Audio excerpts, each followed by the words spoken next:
మేము మియాపూర్లో ఉంటాం. మియాపూర్ నుంచి ఇక్కడ వచ్చారు. ఎందుకు? ఎవరికి హాస్పిటల్? ఎవరికి? నాకే. ఏమైందమ్మా? కడుపులో నొప్పి అది అని మా కడుపులో నొప్పి మొత్తం. అయితే వచ్చిన ఇడికి చూయించుకుందామని. డాక్టర్లు రెస్పాండ్ అయ్యారా? ఓపీ తీసుకున్నారా మీరు?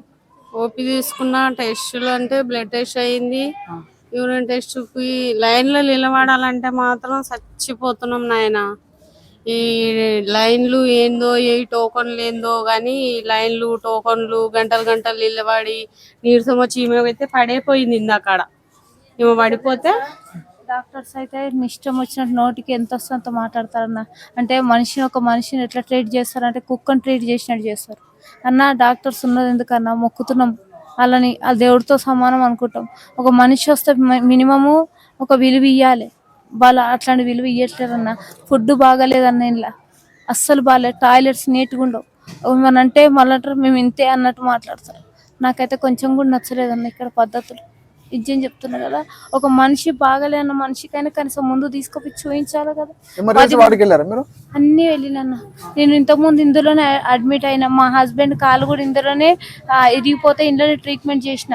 మాకు హెల్త్ కమిషనర్ తెలుసు. కానీ చేసే విధానం ఉంటుంది అన్న, ఒక మనిషితో మాట్లాడే విధానం ఉంటుంది. ఏదైనా ఇష్టం వచ్చిన నోరు ఏది ఉంటే అది మాట్లాడకూడదు అన్న.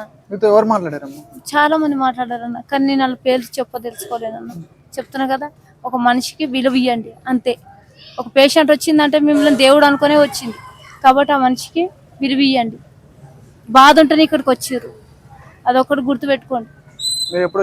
నేను ఇంతకు ముందే వచ్చినన్నా. ఇంతకు ముందు అయితే మా హస్బెండ్కి నేను 2 నెలలు ఇదే హాస్పిటల్ ఉన్నాను. మా హస్బెండ్ బాగాలేక అప్పుడు కూడా నాకు ఏం మంచిగా అనిపించలేదు. మా హస్బెండ్ ఇప్పటికీ నడవలేడన్నా తెలుసా, ఇప్పటికి కూడా నడవలేడు. మొత్తం కాలు మొత్తం డ్యామేజ్. అది మా బాధ అన్న. ఒక మనిషి చెప్పుకుంటలేదు, మీకు అందరికి భయపడుతుందేమో కానీ నేను చెప్తాను, నాకు భయం లేదు. చెప్తున్నా కదా, ఎందుకు భయపడాలన్నా, ఉన్నది చెప్తున్నా. నిర్భయంగా చెప్పాలమ్మా, మీరు చెప్తేనే కదా మాకు తెలిసేది. అధికారుల దగ్గరికి వెళ్ళేది అదే కదా, మీరు చెప్పకుండా ఎవరికి ఎట్లా? అదే కదా ఒక మనిషికి. ఏంటంటే ఇక్కడ ఓపీల దగ్గర నిలబడే దగ్గర మాత్రం చాలా పేషెంట్లకు ఇబ్బంది ఉంది. ఎంత ఇబ్బంది ఉందంటే 3 గంటలు 4 గంటలు ఆ లైన్లలో నిలబడిన తర్వాత మనిషి అక్కడికి వెళ్ళిన తర్వాత మళ్ళీ అది ఆపేసి ఏం చేస్తారు, రేపు రండి, ఎల్లుండి రండి, సోమవారం రండి, మంగళవారం రండి, షిఫ్ట్ అయిపోతుంది అని చెప్తారు. మరి ఒక టైము పేషెంట్ కి రాసేటప్పుడే ఈ టైం నుంచి ఈ టైం వరకు వెళ్ళాలమ్మా అని ముందు చెప్పాలి కదా.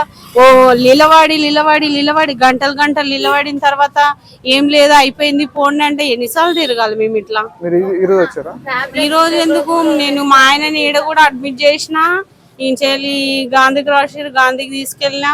అక్కడ కూడా ట్రీట్మెంట్ అయినాక 1 నెల 2 నెలల తర్వాత చనిపోయింది ఆయన. ఇంకా ఆయన విషయం అంటే అయిపోయింది.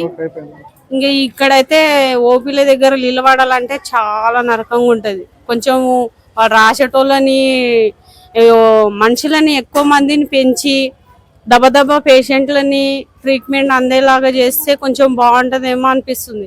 ఈ మనుషుల ఆరోగ్యాలు బాగాలేకనే హాస్పిటల్కి వస్తారు. ఇప్పుడు క్లీన్ లేవన్నా.